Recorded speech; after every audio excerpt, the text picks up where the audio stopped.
Hello, everyone, and welcome to another edition of Football Palestine Extra, where we take all the news that's happening in Palestinian football this week and condense it in this nice video format for you.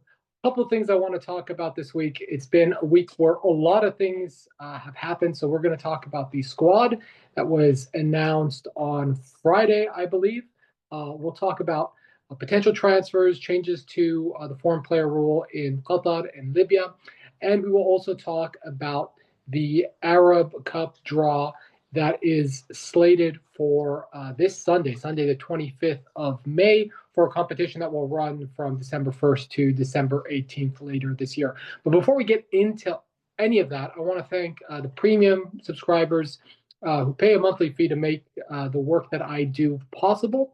And I also want to let you in on a contest we will be running alongside Subside Sports. So we spoke about this a little bit last week in that if you want to buy a Palestine national team jersey, you can do so through our website, and our premium subscribers are getting discounts on any Palestine product that Subside Sports is offering.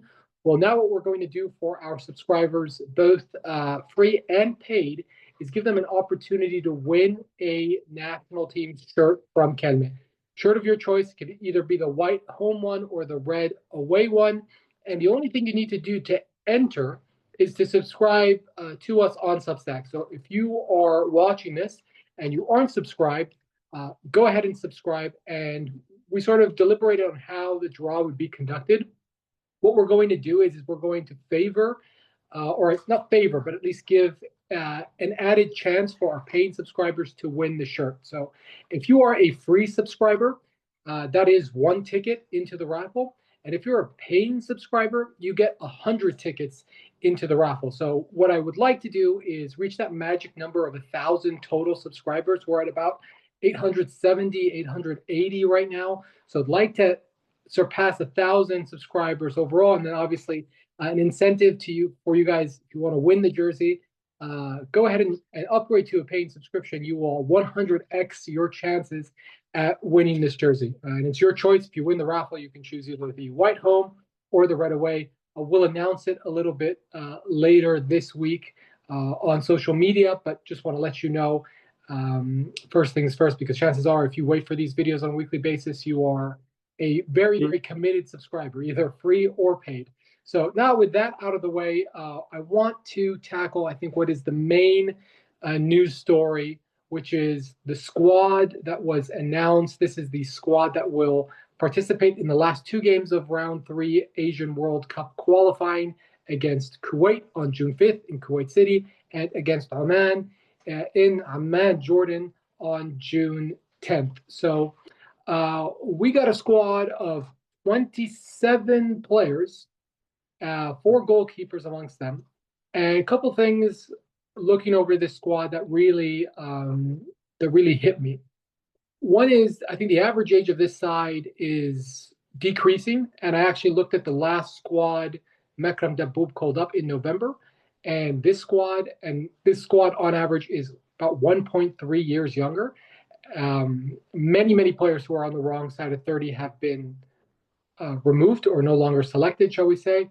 The likes of Jonathan, obviously chief amongst them, Mohamed Darwish, no longer getting called up. So just those names being excluded from the list will bring the average age down, because you're talking about a 32 and a 33-year-old.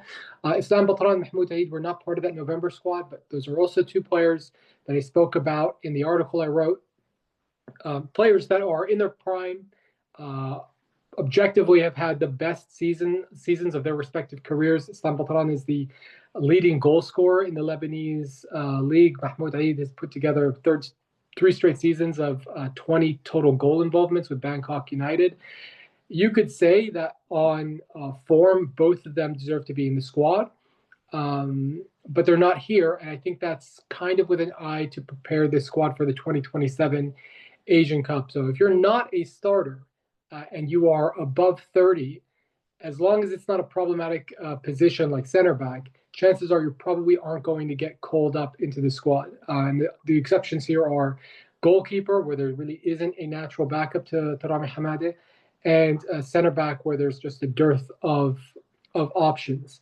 The other thing that occurred to me was just how much better the squad is put together. And I think this is probably one of the things Ihab Abu Jazza should be given credit for, in that he is not taking too many defenders. Yes, he took 4 goalkeepers. Probably one of these goalkeepers is going to be sent home at the conclusion of this mini camp they're doing in Qatar. But I can forgive him for that because he has to kind of look at new goalkeepers. He doesn't know who his backup is if Amr Qaddura is still injured and recovering from his ACL tear. And he doesn't really know who his third choice goalkeeper is. So, yeah, he bought in the veteran. He bought in Tawfiq Ali. He's by far the oldest player in the squad. He's 35, will be 36 in November. But then he's also bought 2 20-year-olds, Mahdi Halsi and Rami Jabbarin. So both of them former U20 goalkeepers. Rami Jabbarin took over from Mahdi Halsi. I saw Mahdi Halsi in training a little bit when I was in Jordan for the last qualifiers.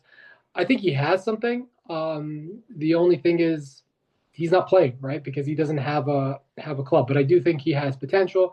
And Rami Jabbarin, for anybody who saw the U20 team play back in October, will know that this guy not only has something, he also has fantastic stature. He's like 1.98 centimeters, or 1.98 meters, I should say.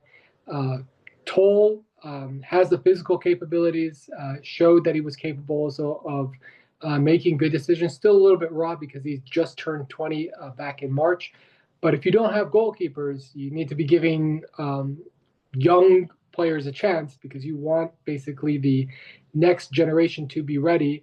If in a couple of years, Rami can no longer hold down the starting spot, especially since your incumbent backup goalkeeper is Ahmed Qaddura, and he's the same age. They're both born in 1994.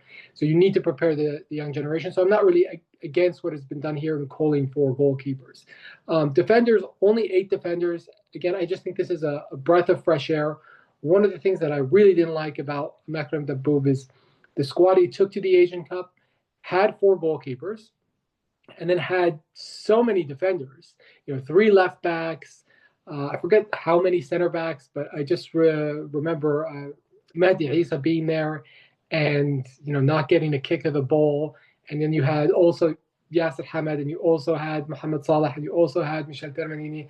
And then it was just, and you had Hamid Mahajni. So it's like you just had too many options at center back. And then you had another guy who was just sitting on the bench doing nothing. You had 2 right backs in Firawi and Musab Battat, the captain. A lot of these names remained. I like the fact that they just sort of streamlined it. You don't have a lot of options defensively. That's kind of the issue with this team. But if you don't have a lot of options, you're not going to strengthen the position by just bringing 3 left backs or 5 center backs. So what he's done here is 4 center backs, 2 right backs, 2 left backs. And that's, I think, all you really need nowadays is you need basically a back